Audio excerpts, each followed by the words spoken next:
Il joue à besoin en papa au top. Il joue pas besoin en papa en tol.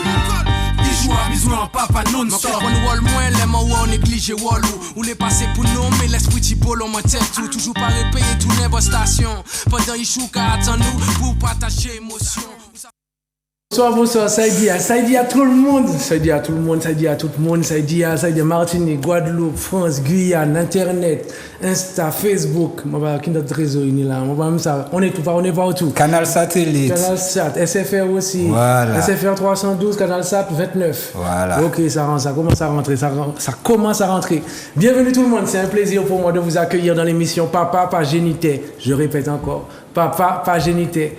Émission famille, parentalité, relationnel, hommes, femmes et enfants. Il y aura dedans aussi, hein? On ne les oublie pas. D'ailleurs, on va bien en parler aujourd'hui. Ça dit à Jonathan. Ça va tranquillement. Tranquillement, la 4CB? Oui, monté dans la mission bon matin. Ok. Inscription du collège. Ok. Ah ouais, mal tête. Mal tête? Ah oui, mal tête. Alors, est-ce qu'on en parle tout de suite ou on présente d'abord? On fait d'abord la présentation et puis je vais parler de mon mal de tête après. Eh bien, on commence. À ta gauche, bonsoir Hélène. Bonsoir. Peux-tu te présenter quelques secondes? Alors, je m'appelle Hélène, je suis maman de 3 trésors, 3 garçons. D'accord. Et je suis également coach en développement personnel. Bienvenue. Merci. Un plaisir pour nous de te recevoir ici. Je suis très contente d'être là. Ah, ça fait plaisir. Merci. Madame Foxy. Oui, Peux-tu te bonsoir. représenter? Moi, je veux dire, c'est quoi tes émissions? Ouais, c'est ça. Non, Non, allez, ça fait que 2 fois que je viens. Je t'embête. C'est un plaisir pour nous de te recevoir. Merci beaucoup, en tout cas, de m'avoir invité ce soir. Effectivement, moi, Foxy, coach parental, maman de 2 merveilles, Alan et Anaïs. Et super heureuse d'être là avec vous cet après-midi. Un plaisir pour nous aussi. Merci. Inga, une nouvelle. Oui, une nouvelle. Alors, bonsoir. Bienvenue. Merci beaucoup pour l'invitation. Ça me fait vraiment plaisir d'être là aujourd'hui. Alors, je me présente, je suis Inga. Je suis créatrice du concept de l'Instant Maman sur les réseaux sociaux, surtout Instagram. Et aussi présidente de l'association ASMF, l'Association pour la santé mentale familiale. Voilà. Super, on va en parler un petit peu. C'est ça, on va en parler. On va vous accorder des petits moments de pub.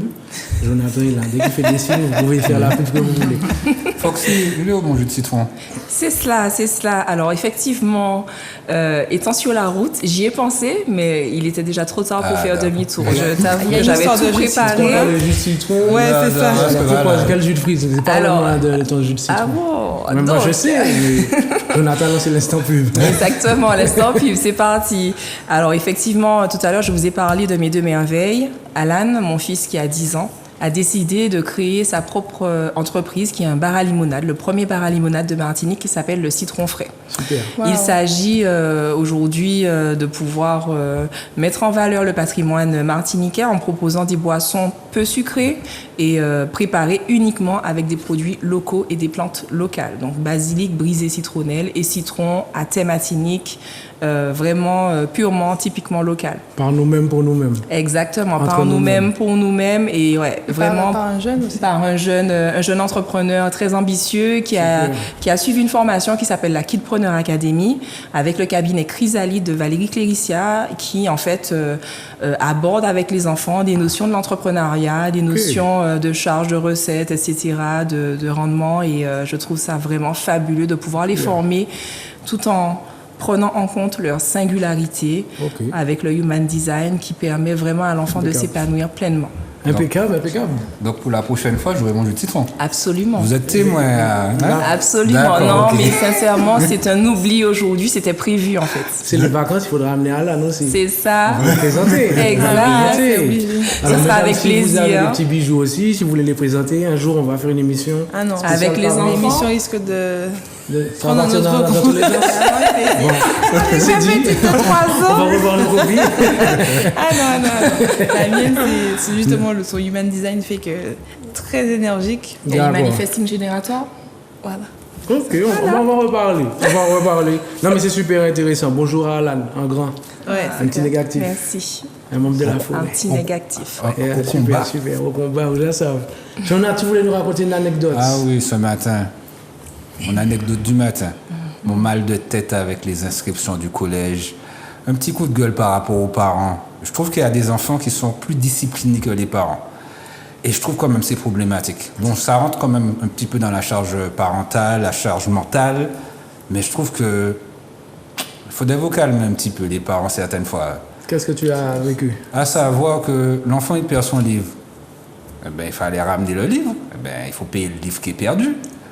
Ça part en démonstration, mon pas qu'à payer, m'en fâcher. Oh.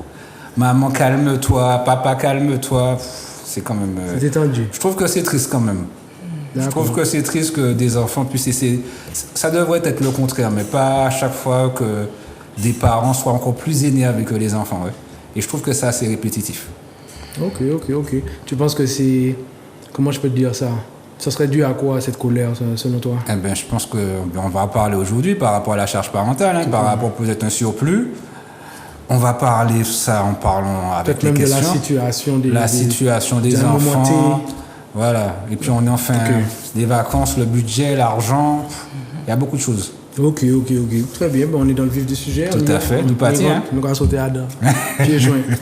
Mais les amis, être parent, c'est quoi selon vous? J'allais faire une intro, mais finalement, je vais vous interroger toutes et tous. Hein, il ne faut pas m'oublier quand même. Mais non, on va pas ça. Hélène, on va commencer par toi. Okay. Être parent, selon toi, ça veut dire quoi? Pour moi, être parent, c'est amener à la société, c'est contribuer à la société. Moi, je vois mes 3 garçons comme des personnes qui vont contribuer et je leur dis toujours que ce sont des Burkinabés. Alors, le Burkina Faso, c'est le pays des hommes intègres. Et c'est ce que j'apprends à mes enfants, je veux qu'ils soient intègres. C'est-à-dire que dans tout ce qu'ils font, il faut qu'ils soient sûrs d'eux. Je leur dis toujours, s'il y a une dispute à l'école, s'il y a un problème, je ne veux pas que mon cœur il batte la chamade. Je veux être sûre que tu n'es pas dans l'histoire. Et si jamais tu es dans l'histoire pour une raison ou une autre, tu m'expliques et on part de là. Mais en tout cas, pour moi, être parent, c'est contribuer à la société, c'est apporter quelque chose de plus. C'est toujours bénéfique et pour moi, c'est un pur kiff. Je suis contente d'être maman, les 3 garçons. Merci. Foxy? Oui, alors moi, ce que je dirais, c'est qu'être parent, première chose, c'est que c'est pas inné et que ça s'apprend. Donc là aussi, j'essaie un petit peu de déstigmatiser le rôle parental, le rôle d'éducateur qui, comme je l'ai dit, n'est pas forcément inné. Mais en réalité, notre rôle en tant que parent, c'est d'emmener des petits à devenir des adultes responsables, des adultes autonomes. Et ça passe effectivement par plusieurs phases, par différents caps, par différents steps à passer pour pouvoir accompagner nos petits. Ok. Inga? Alors, je réfléchis à la réponse. Je me dis, j'essaie de trouver une réponse qui soit un peu conventionnelle. Ah non, pour non, rester dans les... non, pas ici. Ici, non. c'est Inga qui parle, tu parles à la Inga. Alors, depuis que je suis maman, j'ai compris que être parent, c'est quelque chose de très spirituel. Alors, pourquoi? Je vais pas parler forcément de religion ou de spiritualité ou quoi que ce soit, mais c'est un rôle pour moi qui va chercher en nous tout ce qui doit être travaillé. Et donc, on a souvent l'impression de dire, on a souvent l'habitude de dire oui, être parent, c'est donner, c'est accompagner, c'est donner le chemin, mais en fait, on oublie souvent aussi que être parent, c'est désapprendre pas mal de choses. Et puis, c'est de se trouver face à soi-même, face à qui on est vraiment, et puis apprendre. C'est beaucoup d'humilité pour moi, être parent. C'est déconstruire pas mal de choses, et c'est inconfortable. C'est une situation, alors je ne veux pas dire que c'est... Alors attention, c'est très bien, on aime nos enfants, mais ce versus-là de la parentalité, pour moi, c'est quelque chose qu'on oublie énormément. Être parent, c'est désapprendre, c'est être humble, c'est tous les jours tu apprends, quoi. C'est-à-dire que c'est pas un jour tu as fini. C'est-à-dire que tu as la phase des bébés, tu as une autre phase à 2 ans, tu as une autre phase à vie. Et même à 30 ans, tu vas apprendre quelque chose de nouveau puisque tu auras un enfant de 30 ans. Pour moi, c'est un beau rôle, mais c'est un rôle qui demande beaucoup d'humilité et accepter de se remettre en question parce qu'on pense savoir des choses et puis quand on est face à la situation, on se dit je disais que ma maman était passée bien mais finalement maman pas passé, tu vois maman pas mais yeah. Donc moi c'est ce que je dirais je rejoins tout ce que mes comment on dit, mes co-invités, mes voisines de table ont dit que je trouve magnifique. Parce que je pense que c'est une dimension qui est importante parce qu'il y a aussi cette notion de guide effectivement, mais je voulais préciser ça parce que pour moi les enfants choisissent leurs parents quand ils viennent sur Terre. Et ils viennent pour une raison, pour nous secouer sur certaines thématiques, sur certaines choses. Donc voilà, il y a aussi cette notion pour moi de déconstruction. Excuse-moi, tu as dit inconfortable. Qu'est-ce que tu entendais par là? C'est inconfortable parce que... alors, qu'est-ce que j'entends par là? Concrètement, c'est inconfortable parce que ça demande de se remettre en question. Un D'accord. parent n'a pas toujours raison, en fait. Et il faut l'entendre. Sauf que quand on grandit dans une société où pas générer un nouveau papa ou ni nouveau personne, et nous, on arrive avec cette nouvelle façon de penser, la nouvelle génération, c'est inconfortable parce qu'on a le choix entre deux modèles. C'est-à-dire, je me conforme à ce que j'ai reçu, je vais foutre en volet, je vais foutre en balayette, tu vois ce que je veux dire? Ou alors, j'accepte d'entendre que, peut-être que je ne me suis pas bien comportée. Aussi. Peut-être que je peux m'ajuster. Peut-être que je peux dire à mon enfant, écoute, je me suis fâchée là, j'ai pas bien agi. La prochaine fois, maman va faire mieux. Et se rendre compte que c'est pas perdre en autorité. Ça rentre aussi dans l'ouverture d'esprit également, Voilà, c'est à ça. travers les expériences de C'est ça. vie. Mais c'est pour ça que je parle d'humilité, parce que l'expérience, pour moi, ça t'apprend. Justement, et toi, ta définition? Complètement oublié. Je ne défie pas, moi. Donc, être parent, ils ont apporté à toutes des éléments très importants. Être parent, c'est, comme tu disais, l'humilité, parce que le fait également de reconnaître ses torts, parce que des fois, on n'a pas forcément toutes les réponses, effectivement. On peut se tromper. Des fois, admettre juste se tromper, à savoir, ah oui, effectivement, excuse-moi, tu vois. Ouais. Des fois, c'est difficile également de s'excuser. Comme on le disait dans plusieurs thématiques par le passé, nos parents ne s'excusaient pas forcément. Donc, c'est apprendre également de nos parents, apprendre de notre contexte de vie, et puis pouvoir ajuster, et puis le faire autrement avec nos enfants. Ne pas rester enfermé, comme tu disais aussi, on apprend tous les jours. Ça, on est conscient tous autour de la table qu'on apprend tous les jours. Donc, c'est avoir l'humilité, apprendre. On apprend en même temps que les enfants. Même les enfants vont également nous inculquer des choses. Et puis, voilà. Faire le nécessaire. Et toi, alors? Moi, mon garçon, On est prête là. Non, c'est cool. Non, être parent, pour moi, c'est apprendre un nouveau rôle. C'est essayer de comprendre ce rôle et même de le créer. Moi, je préfère dire de le créer parce qu'effectivement, comme tu disais, c'est pas inné. Ça contribue au bien-être. C'est dur. Enfin, du moins, c'est dur. Ça nous met... Enfin, oui, c'est dur. C'est dur, il faut divaguer la Oui, couille. c'est dur. Non, mais en fait, je voulais définir le dur, mais on va en parler. Ouais. Donc, c'est dur, mais c'est un plaisir de l'être aussi. Maintenant, effectivement, on a nos parents qui ont eu des parents. Nous avons été des enfants. Ils ont été des enfants. Je veux dire que chacun a ses propres vérités. Chacun a ses propres réalités. Il y a des époques qui ont changé. Il y a de nouveaux outils. Il y a de nouvelles mentalités. C'est plus difficile de les intégrer à nos parents parce que bon, ils ont un âge où, je vais dire, que l'envie de tout redéconstruire n'est pas forcément la priorité. Parce que en quelque part, quand on rappelle à nos aînés certaines erreurs, c'est parce que nous, on les a constatées. Et c'est pas pour les blesser que c'est dit, mais par contre, il faut savoir aussi apprendre à faire face à son propre reflet. Donc, c'est aussi une confrontation de génération aussi. Donc aujourd'hui, être parent, c'est, je vais dire, une mission, je ne sais pas s'il faut dire un métier, une mission, une ambition, de la volonté. C'est beaucoup d'amour. C'est beaucoup d'amour parce que bon, le petit être qui vient de naître, qu'on le veuille ou non, d'entrer quand on le voit, bon, enfin en tout cas pour moi, c'était un pur plaisir. Maintenant, être parent, c'est aussi beaucoup de changements dans la vie, en termes de temps, en termes de responsabilité, priorité, sacrifice, fatigue et compagnie, on en parlera. Donc voilà, être parent, c'est puissant. Mais j'avoue, je tiens à le répéter, c'est dur. C'est dur. Mais après, bon, vous savez, on dort avec des souvenirs. L'enfant te dit des trucs, des fois, ça reste dans ta tête. Pourquoi regarder des saloperies? Je me suis permis un petit mot, excusez-moi. Ah, c'est ça. Mais non, mais ça reste un plaisir d'être parent. Tu sais. Mais c'est pas facile pour tout le monde, je pense. Tu as dit C'est un confrontation. kiff, voilà ce que je voulais dire. C'est un kiff. Tant que c'est une confrontation, donc dès que ce n'est pas un affrontement, tu vois, entre les anciennes générations. Parce que si c'est une confrontation d'idées, on peut discuter, mais tant que ça ne devient pas frontal, tu vois, genre ça ne devient pas...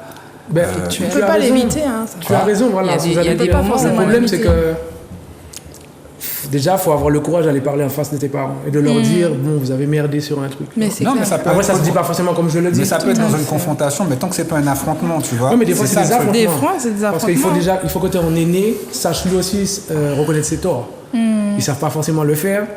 Est-ce que nous, on sait le faire aujourd'hui? Peut-être pas. Certes, on a de nouvelles idées, de nouvelles On a de visions. nouveaux outils aussi. Mais nous Ouais, aussi, comme c'est disait clair. un gars, nous aussi, on doit aussi reconnaître ce qu'on est aujourd'hui à l'instant T. Tout à fait. Et on maîtrise pas tout. Donc, c'est facile de juger l'autre. Mais nous, on en est où à cet instant? Est-ce qu'on est des parents parfaits? Est-ce qu'on est idéal? Est-ce qu'on sait tout faire? Non. Après, je suis un peu d'accord avec Jonathan. Ça arrive, c'est possible qu'on puisse arriver au point de l'affrontement, mais ce n'est pas obligatoire. Ça veut dire en fait tout simplement que dans le mécanisme de communication qu'on va mettre en place auprès de la personne à qui on s'adresse, souvent nos parents, parce qu'effectivement on a un regard, alors je ne veux pas dire de jugement, mais on a un regard vraiment d'observateur parce qu'on était là et c'est nous qui avons pris. Mais en réalité, lorsqu'on présente en fait les faits par rapport à ce que nous on a ressenti, peu importe comment la personne le reçoit, peu importe comment le parent le vit, alors qu'il l'accepte ou pas, ça c'est presque, j'ai envie de dire, c'est presque pas le problème de l'enfant qui maintenant est devenu parent. Aujourd'hui, j'arrive à pouvoir verbaliser certaines choses que j'ai vécues dans mon enfance et que je souhaite ne pas avoir à reproduire auprès de mes enfants. Et tout à l'heure, quand tu disais effectivement que c'était difficile, effectivement, de toute façon, lorsque l'on sort de notre zone de confort, ça restera toujours quelque chose, ça restera toujours une expérience compliquée. Et c'est ce sur quoi je voulais insister, tout simplement parce que lorsqu'on devient parent, je le redis, je le répète, c'est pas inné, on apprend avec toutes les différentes étapes. La naissance, le postpartum, le Terrible 2. Alors maintenant, j'ai entendu qu'il y avait le Terrible 2. C'est les 2 ans. Alors, c'est simplement que dans la période de 2 ans et demi, l'enfant, en fait, passe une période où on appelle ça une primo-adolescence, où l'enfant est vraiment dans une situation où... d'opposition avec le parent, où elle va souvent dire non. Il va souvent dire non. Il va essayer, en fait... C'est-à-dire que l'enfant sort de la période postpartum, mais en fait les 9 mois que l'enfant aura passé dans le ventre, mais il aura besoin de ces 9 mois-là hors du ventre de sa maman pour pouvoir en fait se révéler. Et puis il arrive une période après où il se rend compte en fait effectivement qu'il n'est pas complètement attaché à sa maman. Alors oui, il y a le portage qui joue, il y a le contact, il y a les besoins relationnels du bébé qui comptent. Et puis, il arrive un moment où l'enfant se rend compte qu'il n'a pas forcément besoin de ça tout le temps. Donc, en fait, il te dit non. Alors, même si tu veux un bonbon, il va te dire non. Il va prendre le bonbon, il va le manger. Mais il t'a dit non quand même, tu vois. Et en réalité, le Terrible 2, c'est pas toujours facile de l'accueillir. Mais ça fait partie des étapes qu'on est amené à vivre. Ouais. Il y a le Terrible 2, le Fighting 3, le Fucking 4. Fucking 4, voilà, c'est celui-là c'est celui-ci que je cherchais. Mais ce qui est important, mais ce qui est bien quand on parle du Terrible... Alors, Terrible 2, mais on va en parler. Ce qui est important quand on écoute ces termes, c'est qu'en fait, c'est terrible pour qui? C'est terrible pour le parent. Parce que pour l'enfant, il est juste dans une phase de développement où il apprend à dire non. C'est déjà terrible pour moi. De non seulement, c'est déjà terrible pour moi. Mais c'est terrible parce que l'enfant, il devient... En fait, ce qui fait que c'est terrible, c'est que les parents, en général, quand ils passent dans cette phase, ils disent « Mais je ne reconnais plus mon bébé. Voilà. C'est un monstre. » Alors, attendez. L'enfant commence en fait à s'émanciper. Parce que ce qui est important, avant que tu continues, il faut connaître toutes ces choses-là pour parler de charge mentale. Parce que si on ne sait pas tout ça, on ne va pas comprendre pourquoi une maman va se dire un jour « Bon, écoutez, je prends mes affaires et je me barre d'ici. » Parce qu'en fait, il y a une vraie... Ça ne s'arrête pas. Une fois... En amont, il y a déjà beaucoup de difficultés. Ça commence déjà depuis la grossesse. Parce qu'on va en parler. Alors, justement, là, c'est moi qui vais t'interrompre. Oui, je t'interromps. C'est dans la continuité. Juste une question, mais on va continuer, justement. Le fait de vouloir un enfant, est-ce que ça vous pousse... est-ce que ça nous pousse obligatoirement à se poser les bonnes questions en amont, justement? Bon, moi, je vais juste finir là-dessus. J'embraye sur ta question en finissant sur ce que je disais. Quand on tombe enceinte, à partir de la 6e semaine d'aménorrhée, c'est-à-dire la 6e semaine, la 4e semaine de grossesse, mais bon, on dira 6S parce que je pense que les femmes connaissent les détails. Voilà, c'est ça. Non, alors je vous explique parce que c'est important, parce qu'il y a ce qu'on appelle la grossesse physique qui se vit dans le corps et parallèlement, il y a ce qu'on appelle la grossesse psychique. Ça veut dire que au même moment que la femme fait grandir un bébé dans son ventre, dans son psyché, on dit son ou ça, si je me trompe à chaque fois. Bref, dans son esprit, on dira ça comme ça. Il y a une femme qui grandit. Et en globalité, ça va s'appeler la matrescence. Je vais revenir dessus. La matrescence. Matrescence, c'est maternité plus adolescence. Parce qu'on a remarqué que le chamboulement qui se passe dans la période de la maternité, c'est le même qui se passait dans la période de l'adolescence. D'accord. Okay. Donc les femmes vivent ça quand elles deviennent mamans. Donc c'est important de prendre tout ça en compte parce que, je reviens, je finis, je ne prends pas toute la parole, mais j'explique juste. la matrescence, on va dire que c'est l'adolescence des mamans, quand elles deviennent mamans. Dedans, il y a une première étape qui s'appelle la transparence psychique. C'est de la 6e semaine d'aménorrhée au 7e mois. Et du 7e mois au 4e mois postpartum, il y a ce qu'on appelle la préoccupation maternelle primaire. Sauf que dans la préparation de grossesse, on n'en parle pas aux femmes.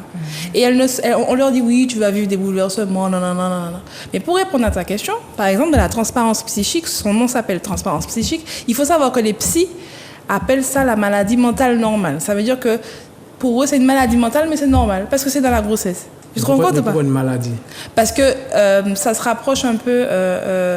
parce que l'être humain est conçu pour avoir des filtres. C'est-à-dire que ton inconscient va garder les choses que tu n'arrives pas à gérer et tu mets des filtres. Sauf que quand tu arrives dans la grossesse, la transparence psychique fait sauter tous ces filtres-là. Donc on se retrouve avec des femmes qui par exemple, je prends des gros exemples, hein, mais par exemple, elle a vécu un viol enfant, eh ben, c'est pas forcément ça, parce qu'il faut, c'est pour ça que je parlais tu vas dans le côté extrême là. Oui, je vais dans le côté extrême, mais c'est pour ça que je parlais de spiritualité tout à l'heure. Parce que c'est pas toi qui décides de ce qui va monter, c'est ton intérieur qui se dit, bon, ben ça, tu l'as pas réglé, allons le faire monter. Et c'est pour ça que d'une femme à l'autre, c'est comme l'adolescence. Ton adolescence n'a pas été la même que l'adolescence de ton ami. Mais tout ça pour dire que quand on connaît ces étapes-là, ben, pour te répondre à ta question, on peut se préparer, mais la transparence psychique quand tu es dedans, c'est comme si tu es face à l'examen. Tu ne sauras pas ce qui va monter. Donc tu ne pourras pas te dire, ben, j'ai anticipé. C'est pas vrai. Parce que, par exemple, moi, je me suis retrouvée à pleurer pour un truc qui s'est passé. J'étais en CP, mais je pleurais comme si ça s'était passé la veille. Et c'est ça qu'on ne dit pas aux nouveaux parents, parce qu'en fait, ils ont trop l'impression que c'est un rôle qu'on peut maîtriser. C'est pas vrai. Et c'est pour ça que je parle de spiritualité, parce que c'est quelque chose qui... Ouais, c'est un truc intérieur, un remaniement. Et pour finir, j'avance, la deuxième étape qui est... Enfin, tu connais, tu vois mes stories. Mes stories sont tellement longues parce qu'à chaque fois, je parle tellement de tout ça. Et la deuxième période, du 7e mois au 4e mois, enfin, 3e mois postpartum, on appelle ça la préoccupation maternelle primaire. Et là, c'est là que les psys appellent ça la folie normale, carrément. Parce que c'est une période... Maladie, folie... Oui, mais tu vois les termes qui sont employés, mais on ne dit pas ça brutal. Aux femmes. C'est brutal. Mais les femmes, les femmes ont besoin d'entendre ces mots-là. Parce que quand tu es dedans, tu le vis vraiment comme la folie. Tu penses que ça va les rassurer, les femmes? Mais bien sûr. Oui, parce qu'il y a mais bien sûr. Moi, j'ai eu plusieurs exemples. J'ai eu plusieurs exemples de femmes qui m'ont dit, Inga, quand tu as parlé de ça, merci. Oui. Parce que et le témoignage que je donne tout le temps. Peut-être que la maman on va dire merci, mais le papa, ça va pas le rassurer. Mais on arrive au papa, on arrive à temps. Parce que quand je veux entendre ça, j'accompagne, et puis j'entends. Oui, mais après, du moment que tu arrives à comprendre et à entendre le processus, c'est aussi une délivrance pour toi. Parce que toi, qui ne connaîtras pas ce processus-là, qui est clairement intégré dans la grossesse et dans la matrescence, là, le fait de l'intégrer, tu vas te dire, ok, maintenant je comprends en fait. Je comprends pourquoi elle réagit comme ça. Je comprends pourquoi elle m'a dit d'aller chercher des fraises à minuit et tu... À travers les envies, d'accord, ok.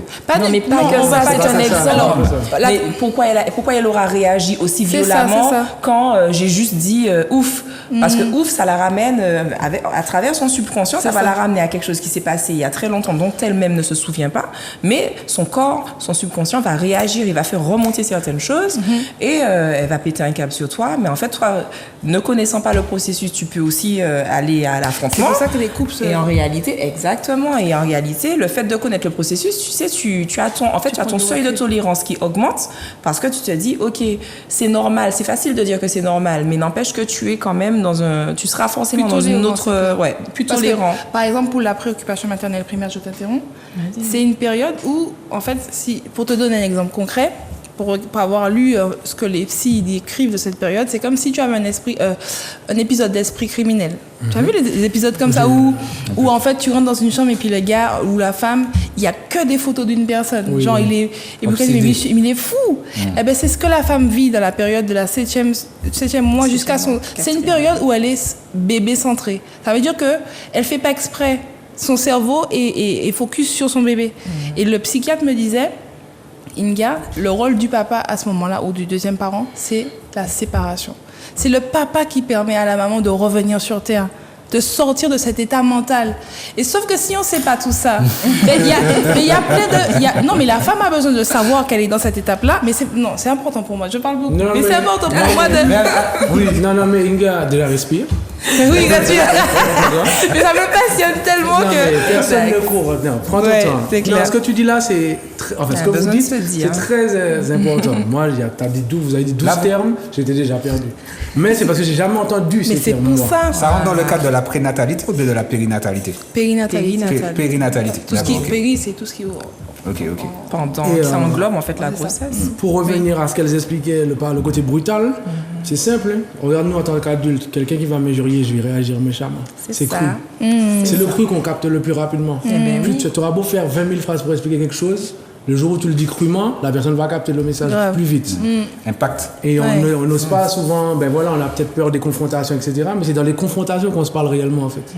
Tu vois? Donc je pense que quand même, il y a un lien avec ce qu'elles expliquent. J'ai oublié le terme, donc je ne vais pas le répéter.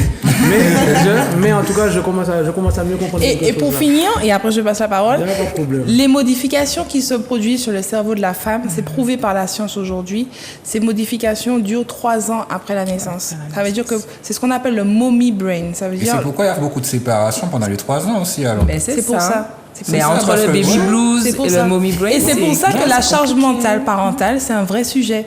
Mais pas parce qu'on veut faire un sujet je trouve sexy ou quoi que ce soit.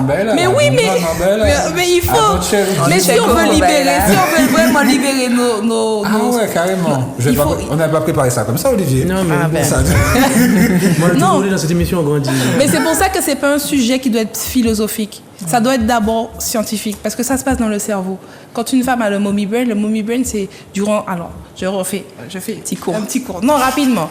C'est-à-dire que la matrescence, on a dit, c'est la maternité plus adolescence, donc ça englobe tout le chamboulement de la femme qui va devenir maman. Il y a la patrescence aussi, attention, on va en parler. Il faut se munir d'un dictionnaire pour suivre l'émission là. Mais non, mais je vulgarise. Il y a la rediffusion. Et la patrescence existe aussi, parce qu'il y a des textes dessus, parce qu'on explique aussi que ce que la patrescence, bah, du coup, c'est le paternité plus adolescence, c'est le chamboulement Ok. qui se passe dans la vie Ouais, du de père l'homme aussi, qui devient parce qu'on va père. pas l'oublier. Mais bon, on explique d'abord la maman. Vas-y. Et du coup, dans la matrescence, il y a les différentes étapes donc, que je vous ai citées. Mais toutes ces modifications-là commencent par des jeux hormonaux de la grossesse, en fait. Le cerveau se modifie. Et par exemple, il y a des femmes qui, durant leur grossesse, ne peuvent pas calculer 2 plus 2 égale 4. Mais on pense qu'elle est devenue bête, mais c'est pas vrai. Qu'elle oublie, C'est ouais. juste qu'elle perd certains neurones pour en acquérir d'autres par rapport à son nouveau rôle. Donc, toutes ces choses sur le cerveau jouent sur la notion de charge mentale. La partie psychique. Parce qu'elle aura un seuil de tolérance que l'homme ou bien les autres n'auront pas forcément, mais ce sera acquis par rapport à tout ce qu'elle aura eu comme, tu vois ce que je veux dire, transformation durant son processus de matrescence. Donc on ne peut pas parler de ce sujet-là si on ne parle pas de grossesse D'accord, psychique. ok. Donc pendant les 3 ans, ma rien réseau, messieurs. Mais les chiffres sont là, Oui, hein. mais non, mais les couples, tout. Non, mais je te crois. Hein. C'est-à-dire que, tu sais, des fois, on se pose la question pourquoi, qu'est-ce qui se passe nous en tant que père. Et le fait d'avoir des éléments comme ça, ben ça éclaircit beaucoup de choses. C'est clair. Et Parce imagine que- les mamans qui ont des enfants d'affilée. Oui, Avec qui elle est jamais après sortie du postpartum, 3 finalement. mois du postpartum, elle retombe enceinte. Donc ça veut dire qu'elle a 6 ans de cerveau qui est... Tu te rends compte ou pas? C'est chaud. Et ça, on ne le dit pas. Et les femmes ont besoin qu'on le dise pour comprendre pourquoi on parle de charge mentale Et aujourd'hui. les pères également pour savoir pourquoi madame... C'est elle ça. est- oui, Et puis quel est leur madame, elle est rôle différente. Et quel est leur Quel est leur rôle? Parce qu'en réalité, alors je voudrais pas qualifier les pères de sauveurs à ce moment-là, mais c'est presque ça, dans Oui, la c'est- mesure où ils sont à ce moment-là, il y a nécessité en fait qu'ils deviennent le pilier au niveau du foyer.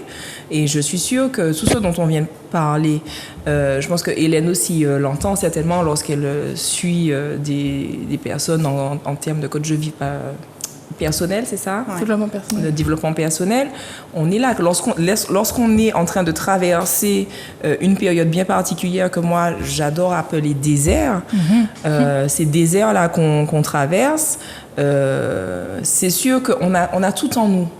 Mais des fois, une parole, quelqu'un sur qui on peut s'appuyer, un moment.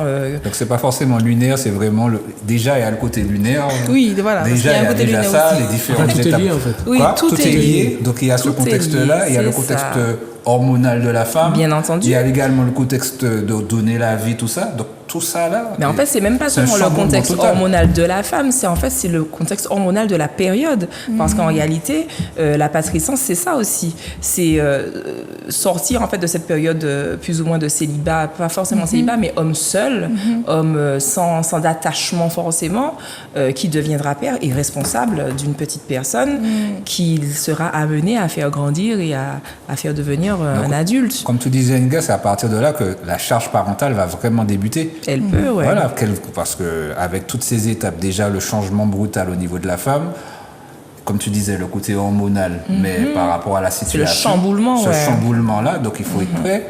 Et on n'a pas forcément, je veux dire, bon, c'est pas un reproche par rapport aux professionnels, mais moi, j'ai pas eu ces éléments-là. Et moi, c'est ce qui est dommage. Pas J'ai parce pas que eu ces même la éléments-là. transparence psychique, moi, c'est parce que j'ai failli devenir folle enceinte que j'ai cherché. Voilà. Et j'ai demandé Tu as à ce que cherché. tu as. Oui, moi, je suis comme ça. On t'a pas Mais l'instant apporté maman, c'est né l'information. comme ça. Et moi, je vais chercher. Tu me dis A plus B. Et c'est pour ça que je dis aux gens, même si c'est ton pédiatre qui t'a dit quelque chose, va chercher. Parce que c'est faux. Surtout Ça, c'est maintenant, pas on a quand les il faut. outils. C'est pas forcément un jour.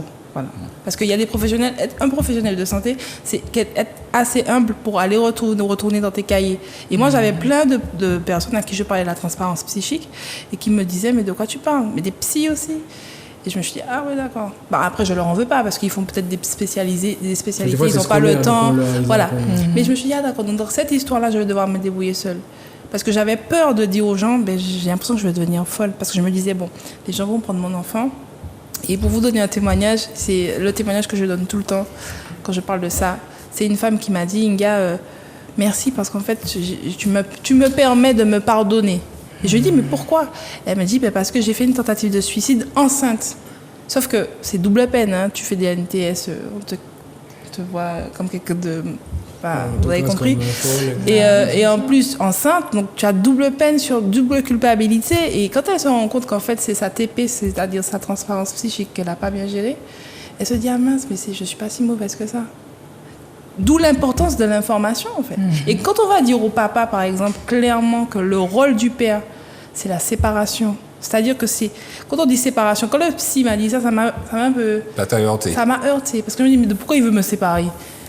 Mais le souci, c'est que la femme, dans son état psychique, à ce moment-là, elle est toujours... ils ont l'impression qu'ils sont toujours ensemble, les enfants, et la maman. Sauf que quand le papa prend conscience de ça, parce que le souci, c'est que certains papas ont peur parce qu'ils se disent, ah mon Dieu, je ne trouve pas ma place, nanana. Mais c'est ça ta place. Ta place, c'est de séparer, c'est-à-dire de permettre à la femme de se réancrer. Ça va être quoi concrètement? Ça veut dire... tu peux lui permettre tu gardes l'enfant, elle va faire une sortie, elle va aller chez le coiffeur, histoire que petit à petit, elle prenne conscience que... Parce que les papas ont besoin de comprendre qu'elle ne fait pas exprès, c'est pas qu'elle est méchante en fait. Rappelle-toi. Alors, je sais, je respire parce que moi, je suis pas allée. Non, parce que... C'est super enrichissant ce que tu dis. Non, parce que tu sais, quand je lis les rapports psychiatriques, ils te disent que cette période-là se rapproche de ce qu'on appelle des comportements un peu schizophréniques. C'est-à-dire, ça ressemble un peu à ça. Sauf que tu sais, quand on traite... Alors, j'ai fait un stage de secourisme en santé mentale, justement, et on te parle des schizophrènes. Quand un schizophrène est en crise, c'est pas à ce moment-là qu'on lui dit « ne fais pas ça ». La crise d'un schizophrène se gère avant. Ils ont ce qu'on appelle un cahier, par exemple, qu'il fait avec son psychiatre, qui dit, ben, quand je suis en crise, ne me dis pas ça, ne me dis pas si, fais ça. Donc, quand la maman est dans cette période qui est assimilée à de la schizophrénie, est-ce que tu penses qu'en tant que papa, c'est le moment de lui dire, tu es trop collé à ton bébé? Elle va pas entendre, elle va pas comprendre et ça va finir en clash. Parce que elle n'est pas disposée à ce moment-là. Donc, c'est pour ça qu'on parle, je pense que tu en parles aussi, avec les futurs parents, de parler du projet de naissance. Il faut faire entrer le projet du postpartum dans le projet de naissance pour dire, quand je serai dedans, voici comment tu dois faire avec moi. Force-moi à aller prendre un café avec mes copines seule. Pendant ce temps, je tire à l'aide si tu veux faire de l'allaitement. Voilà, c'est des choses qu'il faut anticiper. Pour pouvoir justement diminuer ce sujet qui sera la charge mentale après. J'arrête de parler puisque la charge mentale, la charge mentale, mais aussi les séparations dans le couple. Mais c'est ça, aussi, parce que la fragilité. La fragilité, parce qu'effectivement, j'avais pas vu ça du tout comme ça, dans ce sens-là, à savoir qu'il y a beaucoup de pression pendant pas l'accouchement, mais pendant la grossesse. Et j'avais pas constaté que des fois on se pose des questions, nous en tant qu'hommes, on va se dire, mais pourquoi on constate que l'enfant il prend la place, la femme elle nous oublie, hein. On parlait de ça souvent à travers les émissions. Et donc le fait d'écouter tout ça, je me revois un petit peu dans certains contextes de ma vie également en tant qu'homme. Voilà, donc voilà, j'en apprends là aujourd'hui. Non, c'est bien. J'en apprends aujourd'hui. Comme tu dis, alors, oui, je répète un peu ce que Jonathan a dit. On a toujours signalé que l'homme en couple devient la priorité de sa femme. Vice-versa aussi. Quand il y a l'enfant, il perd sa place. Mais nous, en tant qu'hommes, on ne nous a jamais appris à perdre cette place. Déjà, l'avoir, c'est un peu du feeling. C'est-à-dire que quand une miss est amoureuse de moi, c'est elle qui m'accorde cette place. Et ensuite, donc, bien sûr, on m'a pas carré pour point. Mais le truc, c'est que, effectivement, quand il y a l'enfant, dès sa naissance, enfin, moi, je préfère dire dès sa naissance. Tant que l'enfant est dans le ventre, l'homme est toujours là. Bon, on ne se sent pas forcément exclu, etc. Effectivement, quand il y a la naissance, là, comme on disait tout à l'heure, le temps, c'est plutôt la priorité. Et là, on est un peu perdu parce qu'on se dit que l'enfant est dans votre ventre. Donc déjà, le lien est plus pur, je peux employer ça comme ça. Et nous, en fait, on doit créer ce lien. Nous, on est là, même s'il y a une connexion spirituelle, d'énergie, enfin, l'enfant sait que tu es là. Mais on cherche notre place aussi. Voilà. Oui, mais on cherche notre place sans savoir comment la prendre parce que, au final, il y a cette phase de décollement entre la mère, l'enfant et toi. Tu n'es pas dans le processus, je vais dire, intérieur. L'enfant est à l'intérieur de la mère, pas toi. C'est pourquoi l'apport des professionnels, les gens, tu vois, avoir ces versions-là, avoir si il y avait le pédiatre, le gynécologue qui te dit, bon, il nous explique comment là j'en entends aujourd'hui, ça aurait aidé beaucoup d'hommes. Mais je vais te dire un truc. Ça aurait aidé beaucoup d'hommes, parce que beaucoup de couples également. C'est vrai. Voilà mon association, Instant Pub. Donc voilà pour on en reparlera, il n'y a pas de problème. Non, mais c'est important parce qu'effectivement, il y a beaucoup de conflits entre hommes et femmes, entre garçons et filles. On ne se comprend pas, chacun se tire dessus. Tu comprends? Sauf que si on avait ces étapes-là bien avant, c'est pour ça que je persiste pour dire que les formations parentales ou formations relationnelles doivent se faire depuis le collège ou le lycée. Ça doit intégrer l'école. Une émission comme celle-ci doit être au quotidien à 20h à la télé. Pourquoi? Parce qu'il faut que le maximum... Oui, m'a placé. Parce que tous les parents jeunes, âgés, quelle que soit la génération, doivent avoir cette possibilité d'entendre ce qu'on entend là ce soir. J'ai appris excusez-moi, 30 minutes, j'ai appris des choses que j'ai jamais entendues de ma vie. On est à 2 questions là. On a des questions. Non, mais c'est vrai. Non, mais c'est pour te montrer qu'on pouvait partir de nous sur un faux départ. Non, mais c'est clair. Et comme elles ont signalé, voilà, on ne peut pas parler de quelque chose si on ne connaît pas les bases, les fondements. Parce qu'en vrai, vous n'avez pas perdu votre place. C'est qu'on ne vous a pas appris quelle devenait votre place. Et c'est pour ça que la patrescence, en général, elle commence à la naissance de l'enfant. Parce qu'effectivement, il y a ce... Eh bien, il est là. Le choc. Mais votre place, elle a toujours été là. Donc, vous ne l'avez pas dit. Et sauf que la mère ne peut pas vous le dire, encore une fois, parce qu'elle est dans son épisode. Rappelez-vous. Mais on ne leur dit pas non plus aux filles. Oui, on ne leur dit pas. On est là. C'est ça le problème. Non, mais c'est ça le problème. J'entends coach. Mais tu parles comme une coach aussi. Oui, peut-être. Mais pour moi, c'est quelque chose d'important. C'est-à-dire que j'ai l'impression que même les filles, en fait, on ne leur apprend pas ça comme ça. Maintenant, ce sont des termes nouveaux. Ce que je comprends bien. Non, c'est pas nouveau. En fait, c'est ça qui fait mal. En France, parce que c'est beaucoup d'anglicisme, là. J'ai entendu. Ah oui, tout ça. On a cité d'autres. C'est du marketing. Bon, on met des noms anglais, tout ça dessus. Mais c'est quoi les termes français? C'est ça le truc? Oui, il n'y en a pas. Donc, ça pose déjà problème. Tu comprends ce que je veux te dire? Donc, c'est quelque chose qu'on allait chercher ailleurs, qu'on intègre dans notre société. Et même la matrescence, c'est ça aussi. Matrescence, par exemple, j'ai jamais entendu ça. Avec 3 enfants, maman de 3 enfants, c'est la première fois que j'entends tout ça. Ouais, et quand tu parlais, j'étais en train d'essayer de me revoir enceinte. En tout cas, de mon premier, je me rappelle très bien parce que c'était la découverte pour le coup. Ouais. Et je me rappelle que j'avais fait quelque chose vis-à-vis de mon mari qui est très drôle, c'est que j'étais peut-être sur la fin de ma grossesse et je trouvais qu'il ne m'accordait pas assez d'attention. Donc moi, adulte, consciente, j'ai dû faire du cinéma. J'ai dit au gars, tu m'emmènes à l'hôpital. Je savais que j'allais pas accoucher. Moi, je voulais de l'attention en fait. Donc je vais être dans un épisode tout à fait. Et du coup, je suis allée à l'hôpital. Je savais très bien que j'allais pas accoucher. mais je voulais cette attention-là et c'est ce dont j'avais besoin. On est parti à l'hôpital, il a pris un petit peu soin de moi et je me suis sentie beaucoup mieux. Après, on est rentré à la maison, puis j'ai accouché peut-être une semaine après. Mais c'était important pour moi d'avoir ça. Sinon, ça aurait été la guerre à la maison. Et en fait, ce que tu dis là, c'est super important parce qu'en réalité, lorsqu'on est dans des phénomènes un peu de désordre psychique, schizophrénie, voilà, on est à la recherche d'attention, c'est justement parce qu'on a besoin que quelqu'un réponde à un besoin relationnel. C'est vrai qu'on parle beaucoup de besoins vitaux, donc le besoin de manger, besoin de boire, besoin de se reposer, besoin de se ressourcer, s'épanouir, etc. Mais en fait, les besoins relationnels, ce sont des besoins qui sont ultra importants et qui sont vitaux. Parce qu'en réalité, à travers ces besoins relationnels, lorsqu'on a une incapacité à se dire, c'est quoi à se dire? C'est pouvoir en fait s'exprimer tel que l'on est avec les mots qui nous ressemblent, les mots qui nous font vibrer, pouvoir être entendu. Comme ce que tu disais, moi ça me fait écho parfaitement parce que ce que je lis en fait dans ce que tu dis, c'est que tu avais certainement besoin à ce moment-là d'être entendu, d'être au centre parce que tu avais un besoin relationnel non assouvi. Et ce que je pense que tu veux dire, c'est que quand elle était dans cet épisode-là, elle en avait vraiment besoin, comme si elle avait besoin de boire de l'eau. Même ça, c'est un besoin vital. Voilà, ils ont l'impression que tu fais une crise. Les besoins, mais bien sûr. Quand tu es dedans, c'est comme si la personne ne le fait pas, tu vas faire une crise d'angoisse. Clairement.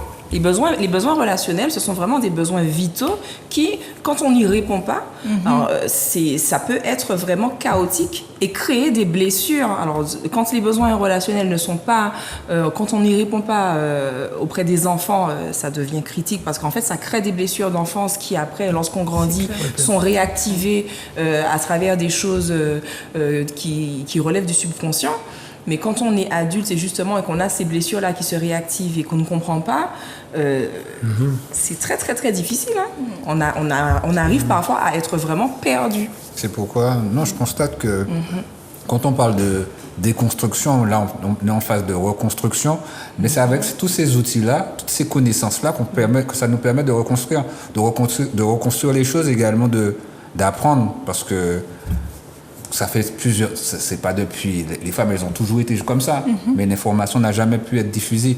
Donc c'est pourquoi il faut diffuser au maximum à travers tous ces outils, à travers une émission comme la nôtre. Absolument, qui répond cette émission, qui répond énormément aux questionnements, j'ai envie de presque dire tabous, mais qui ne le seront plus parce que maintenant l'idée c'est vraiment de pouvoir divulguer l'information au grand public et de manière à ce que tout le monde puisse se retrouver à travers cette émission, à travers l'émission Papa Génitaire, on retrouve trop d'informations essentielles. Juste se dire également que, parce qu'il peut y avoir des mamans qui peuvent se dire après, on oublie quoi faire un peu de phénomène là. Laissez-moi toucher. Non, mais tu sais, parce qu'il y a beaucoup de mamans qui peuvent nous voir là aujourd'hui et se poser la question, ok, je comprends, comme tu disais tout à l'heure, Hélène. Même le papa qui se disait, c'est pour chier comme ça, c'est pour chier gaz, tu vois, à savoir, à travers tous ces éléments-là, ça répond à certaines questions, des questionnements existentiels pour beaucoup de personnes, mais le fait de le savoir, ça soulage. C'est très important. La paternité, c'est quoi? La patrescence. Qui ça? Patrescence. Patrescence, excusez-moi. C'est la paternité plus adolescence. C'est à l'instar de la matrescence, c'est la période justement où le père devient... Il reconnaît en fait sa paternité et puis il rentre en fait dans un processus de changement, de bouleversement, que ce soit psychique, hormonal aussi, où il devient papa. C'est radical chez eux parce que en général chez vous plutôt. Je me rappelle que quand je suis tombée enceinte et que du coup pour mon histoire personnelle le père de ma fille n'était pas avec moi, la sage-femme me disait oui mais en fait au début certains ont le choc où ils fuient. C'est quelque chose qui est reconnu. Il y a un moment où des fois l'homme fuit. Alors peut-être que vous ne fuyez pas forcément physiquement, mais il y a quand même démobilisation. Il y a une démobilisation au départ. Peut-être qu'il y a une thèse par rapport à ça aussi. Oui, je vais vous la remettre parce que j'aime bien lire des fois. Non, peut-être parce que quand on parle de l'homme, c'est souvent des fois il y a ce genre d'histoire-là, des hommes qui ont fui. Et après qui réalisent. Donc peut-être qu'il y a aussi une thèse psychologique. Et ça rentre dedans, c'est la patrescence, ça rentre dedans. Et c'est pour ça que j'ai dit que j'ai commencé par dire que être parent, c'est être humble. Parce que plus vous avancez, plus... Regardez comment vous vous sentez quand vous apprenez tout ça un petit peu. mais j'aurais peut-être fait ça différemment. Mais bien sûr. Ah, j'avoue. Peut-être que finalement, j'ai quitté Manzel, mais j'aurais pas dû. En Tu vois? fait, c'est J'avoue. exactement ce sur quoi j'allais rebondir. Je sais pas s'il est jamais trop tard, mais Oui, parce qu'on se dit... ça oui. fait réfléchir. Non, mais c'est pour ça qu'effectivement, il faut que ça soit diffusé. Et c'est mon combat. C'est notre C'est combat notre à notre combat, niveau. Oui, bien chacun, sûr. Chacun le fait d'un axe différent. Mais c'est pour ça que je dis aux gens, l'information, ça doit... C'est pas normal que ce genre de choses, on n'apprenne pas dès qu'on a un test de grossesse. Parce que ça peut Dès permettre qu'on de a un tisser les projet liens. de grossesse d'ailleurs. Ouais. Ça permet de projet tisser les parental, liens, de ouais. se dire qu'on n'est pas si éloigné que ça. C'est ça. Mais si on a les outils, si on le sait, C'est clair. ça va pas. Voilà. Ça Parce va. que vous, dans votre monde d'hommes, vous êtes dans un monde d'objectifs. Vous êtes dans un monde de... C'est pas grave. Vous êtes dans un monde de action-réaction. Sauf que quand vous êtes dans une situation où la maman est dans cet état émotionnel, ça fonctionne pas l'action-réaction. Et c'est ça qui vous fait perdre pied. Parce que nous, on n'est pas là. Là, ce qu'on a besoin, c'est vraiment de que vous puissiez sortir de ce que vous savez, de ce qu'être un homme, et que vous venez comprendre ce que nous on vit. Parce que comme elle disait tout à l'heure, c'est vraiment intense. Quand une femme a un truc comme ça, elle fait pas une crise, elle fait pas semblant. Pour elle, si elle a pas ça, elle peut pas dormir ce soir. Et toi, tu vas croire que Mademoiselle Anjon, ouais, Tu sais qui a quoi? abusé. Non, c'est tellement vrai. En fait, moi, ça me touche tout ce que j'entends là. En fait, c'est pas choquant, mais ça me touche en fait. Parce que, comme on dit dans différentes émissions, on ne nous apprend pas à devenir parents. Personne ne nous apprend à devenir. On se fie à ce que nous, on a vécu en tant qu'enfants. Nos parents ont fait la même chose que nous. C'est la même démarche, c'est le même cheminement. Aujourd'hui, en 2022, il y a des termes qui jaillissent, il y a des explications qui jaillissent. Et en fait, c'est chaud parce qu'en fait, on est en train d'exposer aujourd'hui quelque chose de très lourd à porter. Ça fait des années qu'on porte ça sur nos dos. Enfin, je parle de nous, je parle de la population. Tout à fait.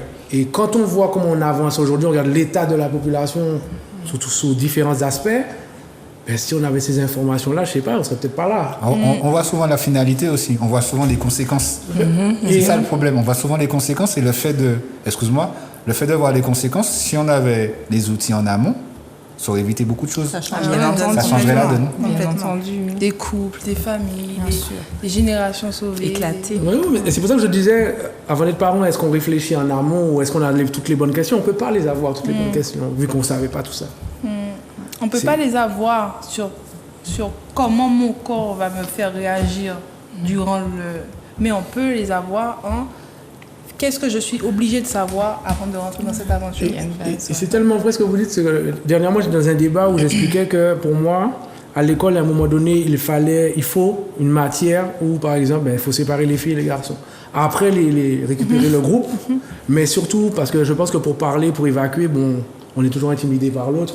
Donc je pense qu'entre filles, déjà, parler de ces phases, ce serait déjà, ça aurait aidé beaucoup de femmes. Et ensuite, les garçons, tu leur expliques la même chose. À leur côté concentré avec des hommes, bon, demain, on est plus solide en termes de relations. Donc, moi, en fait, j'insiste, parce que ceux qui vont nous regarder, qui vont prendre le temps de nous regarder, doivent l'entendre. Ce sont des éléments qui doivent rentrer à l'école. Ça rentrer dans les foyers, mais aussi à l'école. Aujourd'hui, le monde est difficile, les relations sont compliquées parce qu'on ne sait pas tout ça, parce qu'on ne nous aide pas réellement à recoller les morceaux. Tout à fait. C'est nous qui avons décidé de faire papa géniteur, parce que nous, on a aussi nos traumas. Nous aussi, on a connu des cancans. On a une autre part de responsabilité. Je ne connais pas ton histoire. Hein. C'est pour avoir un repère. Mais c'est tellement important, en fait, parce que même en voulant cherchant des réponses auprès de nos aînés, on n'a pas forcément... Parce qu'ils sont dans les mêmes conflits. Les outils n'avaient pas les aînés n'avaient pas les outils. Là, maintenant, on a... Ils sont dans les mêmes conflits que nous, en fait. Tu fais wiki, mais il faut le savoir, il faut chercher, il faut savoir. Non, pas forcément le vouloir. Il faut trier, parce que tu entends tellement de choses. Non, il y a le tri, mais des fois, le fait de ne pas savoir, on ne sait pas où aller chercher. Jonathan, il n'y a même pas que ça. Je veux dire que j'ai perdu le fil, c'est bien. Ça arrive. Le mommy brain aussi, ça fait ça. De quoi? Tu commences à parler et tu sais, tu as un trou de mémoire. Ça peut arriver.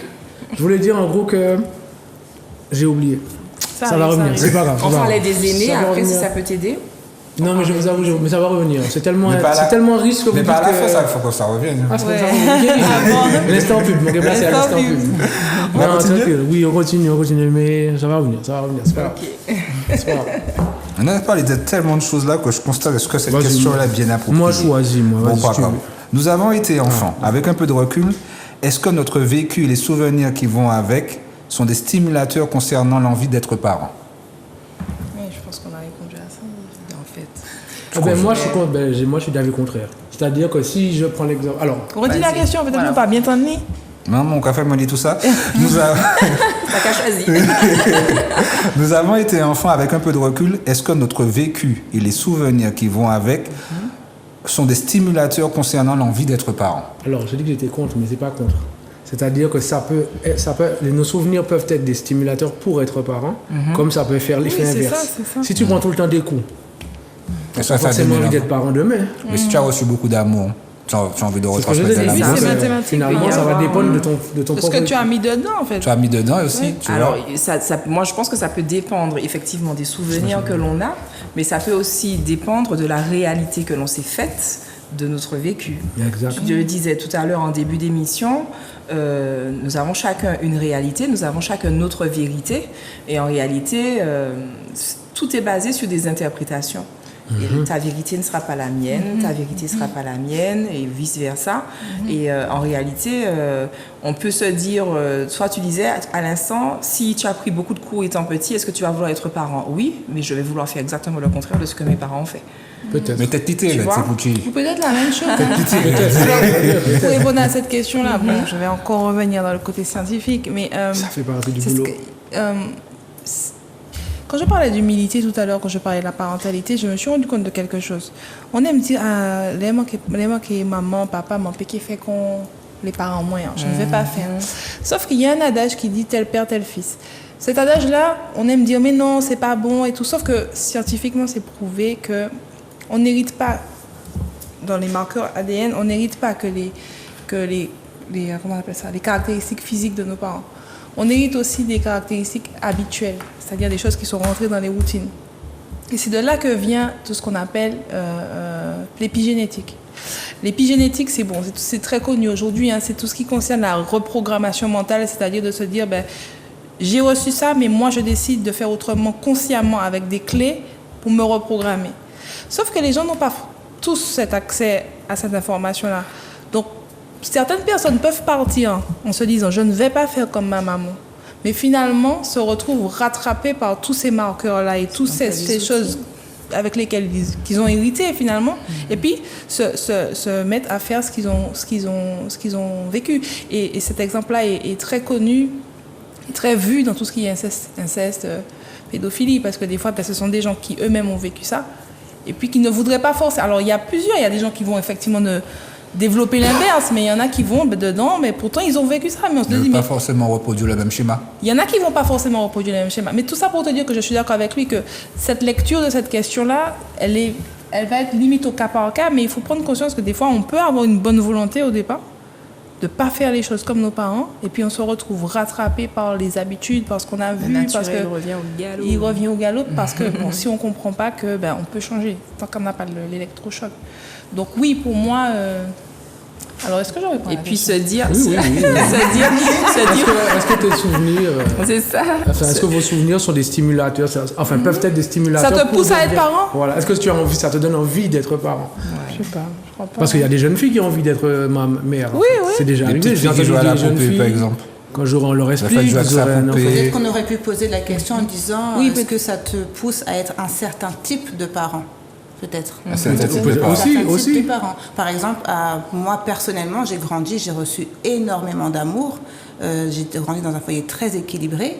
Donc, lorsque je sais que comment te dire ça? Je vise en fait d'être au moins à la hauteur de ma mère, au minimum, et de faire plus, parce qu'elle m'a manifesté beaucoup d'amour, mon père également.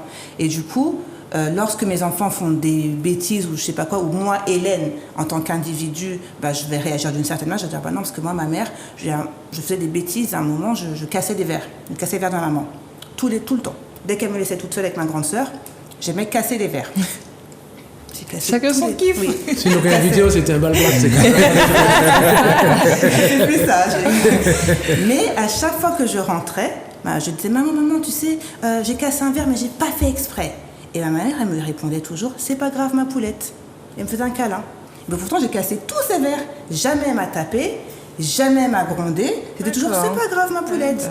Donc du coup, aujourd'hui, mon enfant va faire une bêtise étrange ou bizarre, je peux pas. J'ai pas le droit, enfin moi c'est ma lecture du monde, c'est ma réalité, j'ai pas le droit de le Je te gronder. rappelle de ce que tu as voilà. reçu. Comment tu as été traité. Voilà, je dis bon ben c'est pas grave, je sais pas, tu feras mieux, etc. Parce que j'ai reçu ça, c'est ma réalité.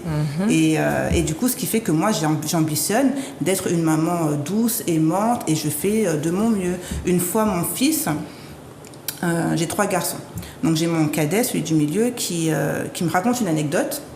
Et qui me dit, oui, il y a un tel, il m'a fait comme ça. Bah, il me met une calotte. Mais moi, j'ai jamais reçu de calotte de ma vie. Jamais on m'a mis de baffe. Alors, une colère est montée en moi. Mais une colère. J'ai dit, si je tape l'enfant, je m'arrête pas. Je fais quoi? J'appelle ma mère. J'habite en France, j'appelle ma mère ici en Martinique. Je dis, maman, Timothée, il m'a fait ça et tout. Ah, mais c'est pas grave. C'est rien, c'est rien. Je dis, mais si, c'est grave. C'est n'importe quoi. Moi, je le tape pas. Parce que moi, je suis contre Il n'y les avait gestes. rien de personnel en fait. Il n'y avait rien de personnel, Ouais, en fait, il montrait absolument les gestes. rien de personnel. Ça, j'en avais conscience. C'était juste, il me racontait une anecdote, et il a fait le geste et ça m'a fait mal, et c'était, voilà, et je sais que c'était pas personnel, mais j'ai la colère qui est montée quand même, et le geste, et il y a ses frères qui ont vu, et moi, je perds la face devant, qu'est-ce que je fais? C'est ça J'appelle ma qui- mère, et ça, c'est mon point d'ancrage. C'est ma mère qui arrive à me calmer. Elle me dit, mais non, c'est pas grave et tout. Je dis, bon, allez, je vais aller dans la chambre chez Timothée, là, je suis pas contente. Je sais que t'as pas... Et puis mon enfant qui se met à pleurer. Oui. Maman, je suis désolée, pardon, excuse-moi. J'ai dit, j'accepte tes excuses, mais là, je suis pas en état vraiment. Je vais m'éloigner, reste loin de moi. Je t'aime toujours, il n'y a pas de Super, problème. ouais. Mais là, tout de suite, j'arrive pas vraiment à gérer comme il faut, donc on va s'éloigner. Et après, on reparle. Mais je t'en veux pas, mais je t'aime. C'est magnifique. Reste loin quand même. Reste moi là-bas. Non, mais c'est important ce que tu dis. Donc ça Mais redescend. c'est important, important. c'est tellement beau C'est de une démarche verbaliser. Il fallait que je le rassure, il fallait que je gère, parce que la colère, et quand c'est redescendu, bon, ça a été. Mais sur le coup, je dis, mais tu peux pas me mettre une baffe, mais lui me raconte une histoire. Mais mon point d'ancrage, c'est ma maman. Elle me tape pas, elle m'a toujours donné beaucoup d'amour, donc je peux pas me permettre de laisser la colère l'emporter. Mais tu as mis On te dit toujours, avant de réagir, laisse passer au moins 15 minutes. Tu as mis des mots aussi. Le fait d'avoir mis des mots, le fait d'avoir mis des mots pour... Tu as rassuré l'enfant, mais en même temps, tu l'as averti aussi parce que tu lui as dit des choses. Ah oui. Parce que le fait de lui dire, laisse-moi tranquille, maman t'aime, tu vois. Donc à savoir, tu l'avertis, ne te rapproche pas, mais à savoir, tu vois. Donc le fait d'avoir mis des mots, ça aide l'enfant. Ça ne met pas autant de... Non, il a su que ça l'a rassuré. Voilà, mais au moins, il n'y a pas la pression, ne sent pas cette pression-là, tu vois. Tu l'as enlevé la pression, mais en même temps, tu t'es canalisé. C'est normal parce que action-réaction, tu vois, tu prends une baffe, ça ne fait pas. Mais ça, tout le monde n'a pas la même patience. C'est puissant ce que vous dites. C'est Ouais, puissant ouais, parce ouais. que quand tu fais ça, tu autorises l'enfant à être OK avec le fait de ressentir la colère. Voilà, accueillir l'émotion. Absolument. C'est ça, Parce que c'est le tellement jour où lui, important. ça va lui arriver, il saura qu'il n'est pas obligé de baffer le gars qui est en face de lui. Et c'est comme ça qu'on va briser les chaînes de la violence. Absolument. Parce que dire, la colère, en fait, c'est ce que je dis aux gens. Les émotions, c'est comme les vagues près de la plage. Alors, il y a des vagues qui sont immenses, il y a des vagues qui sont gigantesques, mais elles finissent toujours par s'échouer. Sauf que, pour les émotions, il faut regarder 2 façons de penser. Il y a la façon des vagues qui s'échouent, et puis il y a la façon des digues. Quand tu mets une digue pour créer un barrage hydraulique, l'eau est contenue.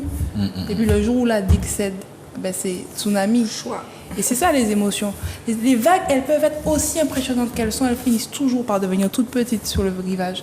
Et dire ça à un enfant, pour moi, ça m'émeut parce que c'est lui dire, la vague peut monter aussi haut qu'elle monte, mais elle va redescendre. La colère, c'est pas forcément une invitation à aller frapper quelqu'un. C'est pas une invitation à aller foutre le feu. Ça vient, c'est légitime, puisque les émotions, c'est en anglais on dit emotion, ça veut dire on sépare I et on dit motion, ça veut dire c'est motion, c'est le mouvement. Ça veut dire que c'est ce qui te permet de sentir que tu as envie. Le jour où tu n'as pas d'émotion, c'est que tu es mort. Mais on n'est pas dans une société où on nous apprend à accepter nos émotions.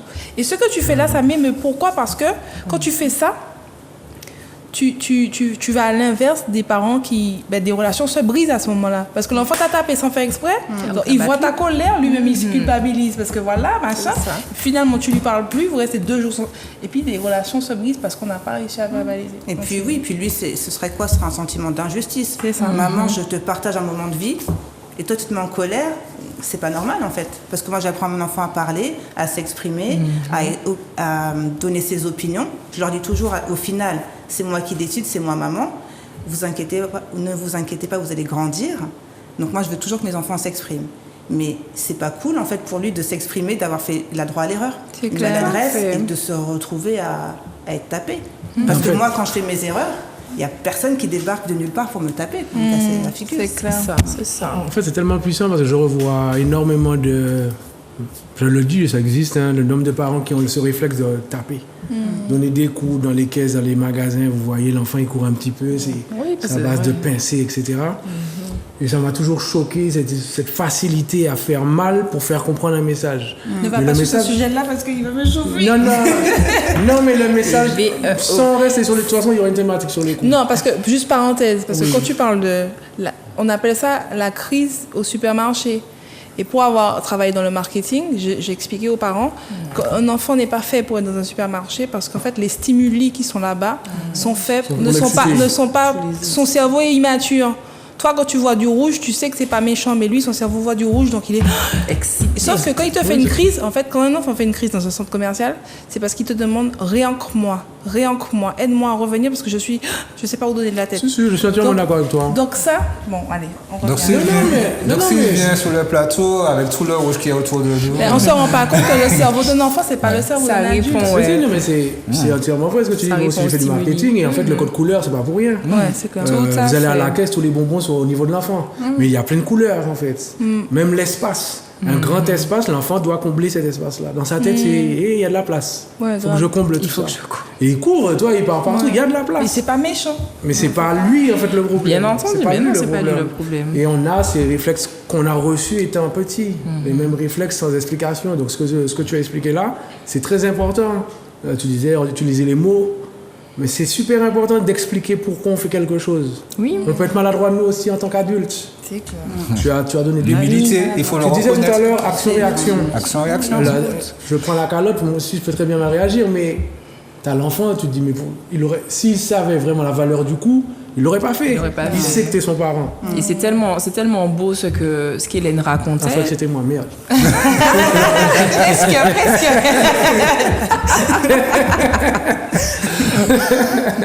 Tu disais. Mais toi aussi, Olivier.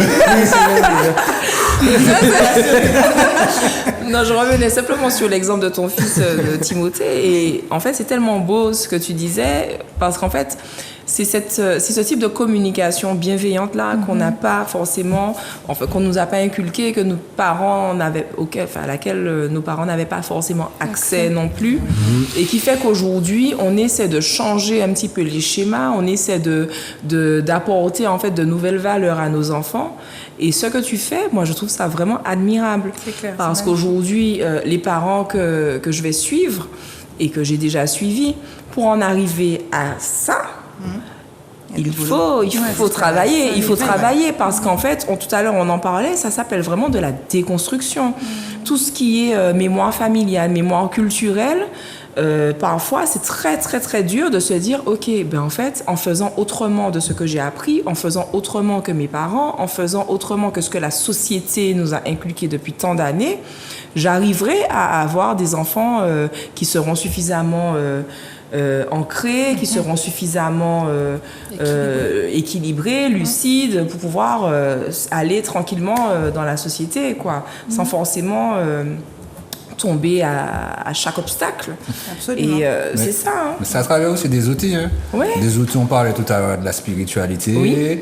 On parle également de l'éducation, de l'amour inculqué par les parents. Ça passe par beaucoup d'outils. Absolument. Premier temps, je dirais, cette finalité que tu as pu te contenir souffler et puis par rapport à la réaction à ta réaction par rapport au geste de l'enfant. Et c'est ça. Et puis malgré la colère, pouvoir te dire auprès de l'enfant et lui dire, ok, là, on a passé une barrière.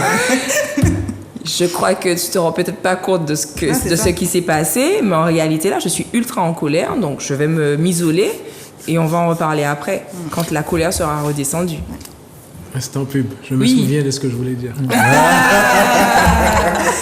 En fait, par rapport à ce que vous dites, c'est pour ça que dans l'émission, on invite des professionnels, mais aussi des personnes qui ne sont pas forcément des professionnels. Un professionnel devient professionnel grâce à l'expérience de quelqu'un qui ne l'est pas. Exact. Et si on avait fait une exposition, on discutait souvent de ça à nos débuts. On se disait, ouais, on va apprendre que des professionnels. Et on dit, mais non, on ne peut pas faire ça. Ces gens-là, s'ils sont professionnels, c'est grâce aux expériences des autres. Et il faut que les gens comprennent que l'émission Papa Pagintel, c'est ça. Parce qu'on m'a déjà dit, ouais, mais on n'a pas entendu un professionnel. Je dis, mais qu'est-ce que tu as entendu dans l'émission? Est-ce que tu as tiré des leçons? Et les gens me disent oui. Ils me disent oui, je dis mais c'était peut-être des professionnels.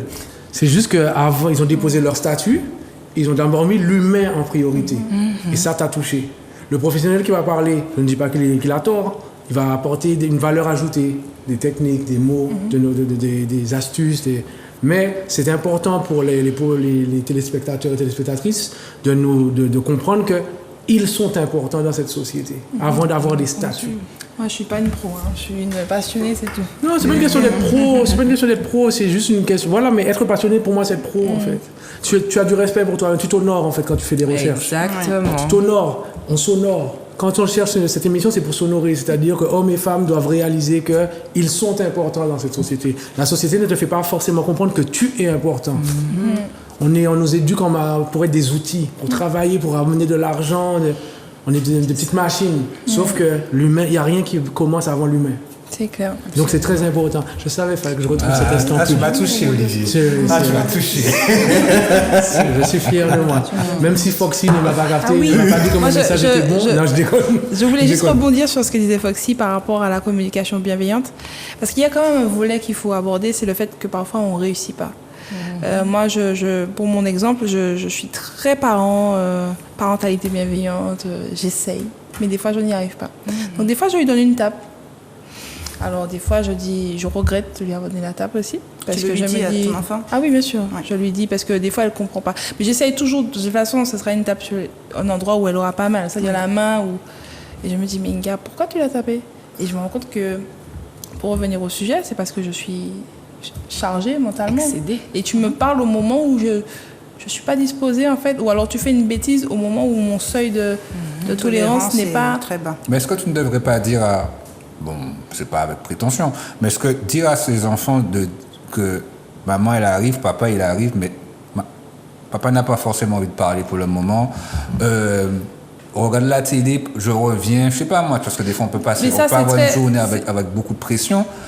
C'est difficile également de se dire qu'on va replonger, surtout si on n'a pas force, on a le patron est Moi, je pense que sans vouloir t'interrompre, c'est comment on appelle ça? C'est de la théorie.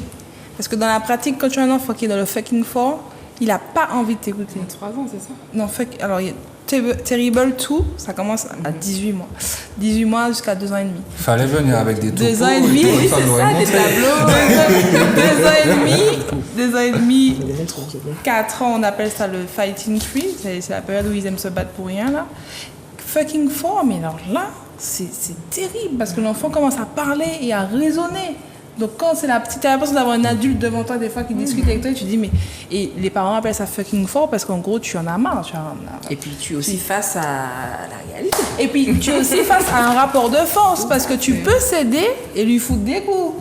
Mais tu as quand même un enfant en face de toi et on tape pas un enfant... Enfin, c'est pas juste, il y a un rapport de force qui n'est pas équilibré, tu vois, tu peux tuer l'enfant si tu le tapes vraiment. Et c'est pour ça que les parents, c'est pour ça que ce que tu me dis, pour moi c'est de la théorie, parce que tu peux demander à un enfant, tu peux tout lui expliquer, tu peux lui dire je suis pas disposée, j'ai pas envie. Je te dis, pour l'exemple, tout le monde la connaît, je vais pas représenter Mimi, mais Mimi internationale, c'est ma fille au fait. Mimi, elle a 4 ans, je t'imagine mal lui dire mais écoute là, tu vas rester tranquille, maman a besoin de se reposer, je te laisse un moment et puis je reviens. Non, maman, Elle prend mon téléphone, elle me dit, maman, dépose ton portable, dépose ton ordinateur, viens avec moi. Et si elle n'a pas ce qu'elle veut, c'est pour ça que je parlais d'humilité. Parce que dans la théorie, oui, je vais lui dire, attends, patient, nanana. Mais dans les faits, il y a une autre personne en face de moi. Et cette autre personne-là, elle n'a pas mon temps, en fait. Pour elle, je suis là qu'à part entière. Moi, j'ai un fils de 14 ans, il m'ignore, je ne sais même pas que j'existe. Ça, c'est un autre cas. Là, c'est le teenager. C'est quoi, c'est teenager? Là, c'est l'adolescence.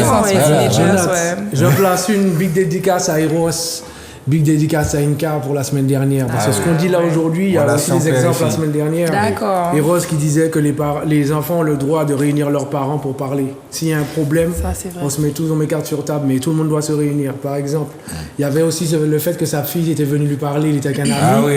Elle est venue deux fois, papa, viens, il n'est pas venu. La dernière fois, elle a dit David, j'ai pas besoin de parler. Il a compris, donc c'est vrai que. Et ça encore, c'est de l'humilité. C'est de l'humilité, Oui, exactement. c'est vrai. Exactement. Donc, Et c'est à Eros, travers Inka. l'éducation qu'il a pu apporter à sa fille aussi. Parce que si il parle de ça actuellement, eh ben c'est un travail qui a été fait en amont pour pouvoir que, tu vois, comme il disait aussi, il y a de la transparence, il y a de la confiance. Donc tout ça, c'est créer ce lien-là avec ses enfants. Je parlais de ça avec Hélène. La confiance est l'omniprésente au niveau de tes enfants. Ah oui. Toi, tes enfants, c'est 3 garçons, mais tu me dis tout, tu vois. Mais il Donc faut c'est ça, tout hein. ça, c'est tisser des liens. Peut-être qu'il avait parlé, Voilà, ça peut être difficile, mais il faut le faire, tu vois. Et Il faut le Et faire. on rejoint ce qu'il dit quand il disait que c'est dur. Parce que quand tu es parent, il faut jauger entre ce qui... Là où tu ne peux pas faire de compromis, parce que tu dois créer un être qui doit s'insérer socialement. Donc il y a des codes dans la société. Donc c'est comme les gens, par exemple, moi je sais que je ne force pas ma fille à faire de bisous. Je suis contre ça. Donc le truc de bisous, là, des tontons, des tatis. Sauf que j'ai eu la confrontation des adultes qui sont tellement chauds sur le... Pour eux, si tu leur as pas fait le bisou, c'est qu'on pas qu'à respecter eux. Des fois, leurs visages sont sales, là, avec la transpiration. Et ma fille, elle m'a fait une crise. Une fois, elle a pleuré. Elle me dit, mais maman, je veux pas, nanana. On est entre deux générations. Je choisis quoi? On est la génération tonton, effectivement. Mais c'est dur. Mais c'est pour ça que c'est dur d'être parent. Surtout quand tu es éveillé. Parce que tu es face à cette génération de... Oh, beau moins, bonjour, beau moins. Et puis tu es à cette génération d'enfants que tu dois protéger, que tu dois lui apprendre qu'un bisou, c'est pas obligatoire. Parce que si tu lui apprends pas qu'un bisou, c'est pas obligatoire, demain, on va lui dire couche avec moi, elle va croire que c'est obligatoire aussi. Comme on lui demande, Tu comprends? elle donne. Non, je veux pas t'embrasser. Non, mais par contre, je lui ai dit, il y a des codes. Donc tu dois dire bonjour, tu dois dire merci. C'est la politesse, ce sont des codes de la société. Mais comment je suis parent, et c'est pour ça que c'est dur et que c'est de l'humilité. Est-ce que je vais aller dire à mon oncle, tu vois ce que je veux dire, t'opposer, parce que tu as grandi dans le respect des aînés. Donc, est-ce que non, ma fille n'embrasse. Comment dire ça? Et en même temps, que ma fille ne se sente pas abandonnée. Parce que quand elle me dit, maman, mais il m'a dit de faire bisous, mais je ne voulais pas. Et puis en même temps, tu vois ce que je veux dire? Ben là, Moi, je dis qu'il faut dire. Hein. Oui, tu dis, mais comment tu lui dis? Et c'est là qu'on rejoint ce qu'il disait. Et des bien, fois, tu es dans le frontal. Ouais, Et c'est ça. des fois, tu es obligé d'aller au frontal. Parce que lui, il est sûr qu'il a raison, parce qu'il faut dire bonjour avec un bisou. Tu te rappelles les mariages où tu dois embrasser tout le monde quand tu arrives le dernier? Sauf que toi, tu es éveillé et tu veux apprendre à ton enfant le consentement. Tu veux apprendre à ta fille à comprendre que son corps, c'est à elle. Parce que si tonton l'oblige à dire bonjour et que demain, c'est pas tonton, mais ce serait un copain, et puis elle va croire que comme elle est déjà dans la chambre avec lui, il faut qu'elle aille au bout. Tu comprends ce que je veux te dire? C'est maintenant qu'on prépare ça avec les enfants. Sauf que quand tu es là avec un tonton qui veut pas, comment tu fais? Tu es obligé d'aller au frontal. Tu vois ce que je veux dire? Même si tu veux pas. Hein. Et en fait, ça rejoint un petit peu ce qu'on disait tout à l'heure. Alors, il y a frontal et frontal, c'est-à-dire qu'il faut pouvoir dire, effectivement, bon, je le dis comme ça un peu banalement, mais moi, j'apprends à ma fille à ne pas embrasser tout le monde. Ils vont le prendre mal, chérie. Je sais, Oui, je sais, mais tu reçois. reçois comme tu veux. En tout cas, moi, je te dis, aujourd'hui, l'éducation de ma fille, c'est moi qui l'a fait, c'est pas toi qui paye le chocolat, d'accord? Donc, en réalité, moi, ce que je lui inculque, c'est ce qu'elle va respecter et c'est ce que je veux qu'il soit respecté. Et c'est vrai qu'avec les aînés, ce n'est pas toujours évident de pouvoir en fait exposer notre façon de voir les choses, notre façon de mettre en place. Ouais, c'est ça, ces nouvelles façons de vouloir éduquer nos enfants qui, nous, on le sait, on sait pourquoi on le fait. C'est que ça diffère complètement de ce qui nous a été inculqué, de ce qui a fait de notre éducation également. Mais en réalité, il faut pouvoir aussi être debout à côté de des valeurs en fait qu'on veut apporter à nos enfants, parce qu'en vrai, si on ne le fait pas, moi je dis que ça repousse l'échéance. On saute trop de générations. Donc moi je suis un peu radicale, je dirais, et sans forcément manquer de respect. Attention, je suis quand même un peu radicale parce que ce qui concerne mon foyer, personne n'y déroge en fait. C'est toi qui payes les pots cassés aussi. C'est ça. Vous savez, il y a quelque chose. Ouais. Par rapport à tout ce que vous dites là, j'analyse, je me revois, j'ai des flashbacks. Je vois la charge parentale en fait est naît, la charge, je parle bien de la charge, elle naît à travers tout ce qu'on avait reçu. Oui. Et alors excusez-moi, je réfléchis, c'est pour ça que je fixe. C'est important de le dire. Ce que vous dites là, c'est tellement. J'ai l'impression que vous m'avez fait grandir en quelques minutes. C'est-à-dire que j'ai revu quasiment mon enfance dans tout ce que vous avez dit. Alors, on m'a pas forcément forcé à faire plein de choses, mais je revois mon oncle qui me dit monsieur, le bisou, etc. En tant que garçon, déjà, j'avais cette réticence d'embrasser mes tontons. Mon père, oui, parce que c'est mon père. Bon, lui, je lui dois, tu vois. Mais je ne comprenais pas qu'on me disait d'aller faire des bisous à tout le monde. Par contre, je voulais faire des bisous à mes tatis. Il n'y avait pas de problème. L'exemple que tu as dit là à l'instant d'apprendre à ta fille à dire non, enfin à déceler les codes de manière à ce qu'elle ne puisse pas tomber dans des pièges d'hommes, c'est super fort ça. Parce qu'effectivement, on passe notre temps à... J'aime dire aux femmes, aux jeunes femmes qu'on ne peut pas faire abstraction de l'environnement dans lequel nous vivons. Oui, on parle de liberté. Mais c'est une charge mentale de vivre sans faire attention. Parce que moins tu fais attention, plus tu absorbes, tu prends tout. Et plus tu prends tout, ton corps, ton intérieur, ton côté spirituel, lui rejette ce que tu lui apportes. Parce qu'il te dit non, ça c'est pas bon. C'est ça ta petite voix dans ta tête qui te dit non, c'est pas bon, mais toi tu sais pas, donc mais si c'est bon. Boum, tu te retrouves dans un viol. C'est à cause de qui? Attends, tes antivirus, mais c'est à cause de qui? Ouais, c'est clair. C'est à cause de choses dont on n'a pas parlé, de codes, de tabous. Parce qu'aux Antilles, on classe tout sous la case tabou. Et c'est ça le vrai problème du truc, en fait. C'est pour ça qu'on ne connaît pas tous ces termes qu'on découvre aujourd'hui. Parce que dès qu'il y a un problème, sous le paillasson. Mais en fait, l'exemple que tu donnes en fait et que Inga a donné tout à l'heure, effectivement, ça pourrait en fait, on pourrait ramener cette histoire de dire bonjour au tonton ou pas au viol ou au fait d'avoir des relations non voulues, tout simplement étant plus grand. Mais moi, je vais beaucoup plus loin et de manière plus générale. C'est-à-dire que nous, notre rôle de parents, notre rôle parental, notre rôle d'éducateur, c'est de permettre à nos enfants de grandir et de devenir responsables, autonomes, etc., et droits dans leur basket. Aujourd'hui, j'imagine mal un parent accepter que son enfant soit face à son employeur, face à sa hiérarchie, et que quel que soit ce qu'on lui dise de faire, il le fait. C'est-à-dire sans bouger son salaire, enfin bon, tu vois, là on est vraiment dans un autre contexte, et pourtant c'est exactement la même chose. Il faut pouvoir apprendre aux enfants dès le plus jeune âge à se respecter et à se faire respecter. Parce qu'en réalité, quand on grandit, on a forcément quelqu'un qui est au-dessus de nous. Alors, même si on est chef d'entreprise, il y a forcément l'État, il y a toujours quelqu'un qui est au-dessus de nous. Et en réalité, on ne peut pas forcément tout accepter de tout le monde. Donc ça peut être on a dit le mot tout à l'heure, mais ça me passe, peu importe. Il y a des règles, des codes qu'il faut respecter, certes. Ou qu'il faut décoder. Mais voilà, mais il y a des choses aussi qui méritent d'être déconstruites parce que on ne peut plus vivre dans la même société qu'avant où, voilà, parce que tu es plus grand, je suis obligée de dire oui, quoi, en fait. Parce que tu es plus grand, que ce soit en âge ou en hiérarchie ou peu importe. Non, je crois qu'il y a maintenant aussi dans un stade du pourquoi. Ouais. Le pourquoi aussi, à savoir que, ok, comme on disait, je vais revenir encore sur le bisou, va dire bonjour à un tel, va faire un bisou à un tel. Mais pourquoi T'es qui? C'est ça. Je sais pas, tu vois. Avant, tu pouvais pas. Voilà.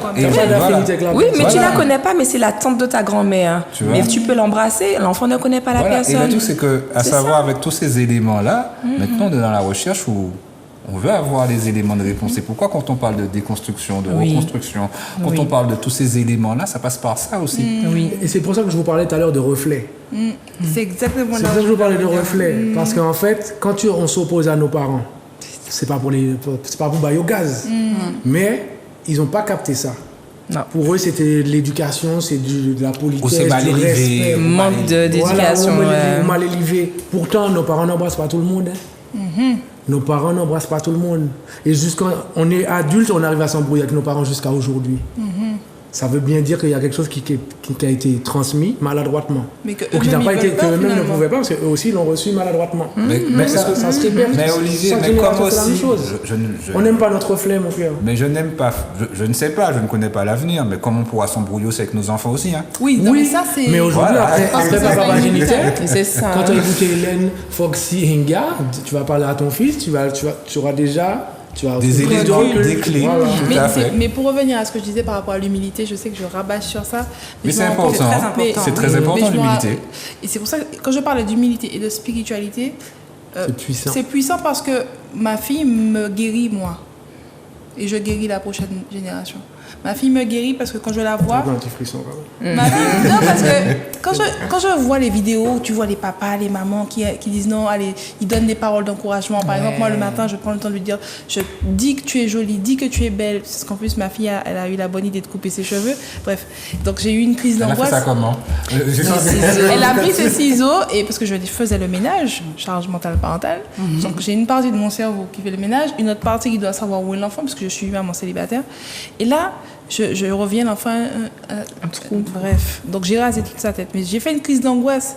Mais pas à cause d'elle, parce que je me suis dit, purée, à l'école, on va se moquer d'elle et tout. Mais pour revenir à mon sujet j'ai vu, oui. d'humilité, en fait, ma fille me guérit parce que quand elle a fait ça et que j'ai paniqué, je me suis dit, maintenant, c'est à toi de devenir une femme plus forte pour qu'elle soit forte. Mais ça, c'est dans toutes les étapes de la parentalité. Quand je lui apprends à dire non à mon tonton, à ma tati, à mon voisin, c'est à moi que j'apprends à dire non aussi. Parce que je dis, mais je ne peux pas lui apprendre ça. Et puis moi, quand c'est pour moi, mon machin et moi. Et je me dis, parce que je sais que, comme je te disais, quand vous êtes parti donner les fleurs au papa pour la fête des pères et tout, en fait, c'est en guérissant c'est nous-mêmes, en nous guérissant nous-mêmes qu'on va guérir nos enfants. Et c'est pour ça qu'il y a un travail d'échange. Et c'est pour ça qu'être parent, c'est pas uniquement être de le côté guide. Ton enfant te sauve. Ton enfant te guérit. Tu vois, on le dit Je tous. suis absolument d'accord avec ce que tu dis. Hein. J'aurais plein d'exemples par rapport à ça. J'ai mon aîné, donc, il s'appelle Darren. Un jour, j'avais eu une dispute avec son papa. Moi aussi, je suis maman célibataire. D'accord. Et donc, il était encore à la maison à l'époque. Et je ne voulais pas rentrer parce que c'était conflit à la maison. Je suis rentrée au parking, je suis restée 20 minutes dans ma voiture. Je ne voulais pas rentrer, je ne voulais pas le voir, je n'ai pas envie. Mais la force des choses, c'est qu'il faut que je monte quand même. Et je rentre et j'ai Darren. Il ne m'a pas dit un mot. Il m'a fait un câlin. Mais un câlin d'amour qui a duré peut-être 1 minute, mais ça m'a tellement apaisée. C'était les 20 minutes où j'étais seule, essayer de me calmer toute seule. C'est lui qui a réussi avec ce câlin-là et c'est lui qui m'a guérie. Comme tu dis, c'est là où je voulais rebondir. C'est que nos enfants, effectivement, ils nous aident à grandir. C'est un échange, moi, je trouve, à bénéfice réciproque. Vraiment, je trouve. Belle conclusion. Ouais. Parce que de la manière dont on les éduque, ils ont cette répartie, la nouvelle génération, Mais ils ont une c'est sacrée clair. répartie qui fait clair. que tu leur apprends des choses, ils te mettent devant le fait accompli et tu es obligé. Enfin, moi, des fois, Mais je oui, ris parce mais c'est que clair. tu as raison, en fait. Ma fille, Donc, des oui, fois, elle me d'accord. voit, elle me dit maman, ne t'inquiète pas, ça va bien se passer. Maman, je t'aime. Maman, je t'aime. Oh, maman, tu sais que tu es belle. Je dis merci, merveilleux, chérie. hein. Maman, aujourd'hui, tu as changé la couleur de tes ongles à chaque fois. Et je me dis, mais en fait, mais comment l'enfant peut aussi jeune être comme ça? Et je me rappelle que c'est ce que j'ai mis dedans, en fait. Ouais. C'est-à-dire que c'est comme une plante. Tu l'arroses avec du Tu coca, as bien planté les graines. elle va pousser avec de. Elle va mourir. Elle va mourir. Mais si tu... Et c'est là que ça m'a fait un déclic et ça m'encourage aussi parce que je me rends compte qu'un enfant, c'est ce que tu mets dedans. C'est comme une voiture, si c'est du gazole, ben c'est du gazole qu'il faut mettre dedans. Alors, mesdames, s'il vous plaît, enfin, messieurs, dames. La J-moi. Non, je veux dire, mesdames, j'ai oublié de vous interrompre, c'est pour ça. Il ne nous reste pas beaucoup de temps. D'accord, ok. On va faire un petit tour de table. Je vais D'accord. commencer par toi, Inga. Ok. Qu'est-ce que ça t'a fait d'être papa pagénité? Ah ben, ça m'a fait beaucoup de bien. Franchement, ça m'a guéri aussi sur pas mal de choses. De Oh, vous sympa, entendre. merci. Parce qu'en fait, quand on donne, on reçoit toujours. Et franchement, je vous respecte énormément pour ce que vous faites. Merci. Et continuez. Et moi, je vous donnerai toujours le love tant que je peux. Merci beaucoup. Oui, merci. Foxy. Ben, je dirais un petit peu pareil, Kinga. Ça a été vraiment un plaisir pour moi d'être là aujourd'hui, de partager avec vous un petit peu les notions de charge mentale, charge parentale. On a parlé de projet parental, on a parlé de mémoire familiale. Ce sont des choses vraiment dont j'ai l'habitude de débattre et de discuter avec les différents parents que je suis. Et c'est vraiment un plaisir de pouvoir, comme je disais, divulguer, sensibiliser, apporter l'information au grand public. Et c'est vraiment ce qui me tient à cœur de venir, de participer à chaque fois qu'on me le propose à Papa Pagénité. Plaisir partagé. Hélène. Alors, merci Olivier, merci Jonathan, Inga, Foxy. C'était une très belle rencontre. Je suis vraiment contente d'avoir pu échanger avec vous. J'ai pas vu le temps passer. Moi non plus. Il y a tellement de choses à dire. J'étais encore prête, quoi. Donc, non, un très bel échange, vraiment positif et merci. Et puis, continuez toujours, comme vous dites, la forêt, là, je suis dans le thème. Oui, c'est exactement ça. Donc, on continue et on est ensemble. Plaisir, merci beaucoup. Jonathan. Ça fait quoi d'être dans Papa Pagénité? Ça fait plaisir, j'ai appris aujourd'hui. Et j'ai appris aujourd'hui, oui. Et ce que moi j'apprends là, c'est tous les outils que nous, pères, même les mères, qu'on n'a pas forcément, qui ne sont pas forcément appris, comme tu disais, depuis collège, lycée, ça devrait être appris. On devrait nous enseigner tout ça. Parce que ça éviterait beaucoup de cassures dans notre société. Beaucoup de cassures au niveau de nos familles, de conflits, beaucoup de problèmes entre nous. Parce que c'est des problèmes qui font que se creuser. Et c'est dommage, on est en 2022, on devrait se rapprocher. Et c'est avec l'instant maman, Foxy, Hélène, et puis Papa Pagénité, et puis tous les gens qui font le nécessaire, qu'on devrait continuer. Donc, big up Bazot, les femmes là. Vous aussi, merci. Big up à toi aussi. À toi aussi. Moi, je vais conclure pour vous dire un grand merci à vous tous et toutes.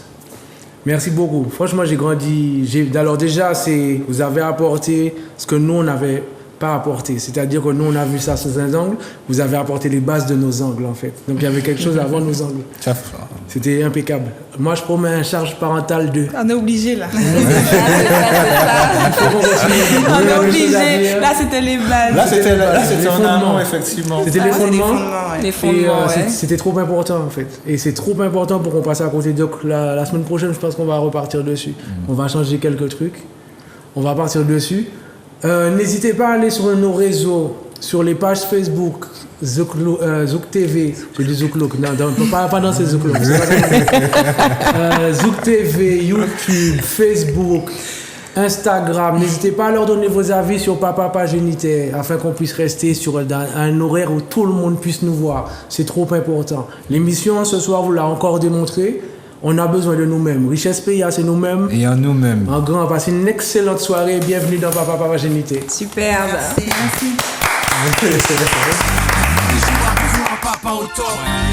Il joue pas besoin en papa en tol. Il joue à besoin en papa non-stop. On wall moins, les mots on néglige wallou. Ou les passés pour nous, mais l'esprit t'y polo, mon tête tout. Toujours pas répayé, tout n'est pas station. Pendant il joue qu'à attendre nous pour partager émotion.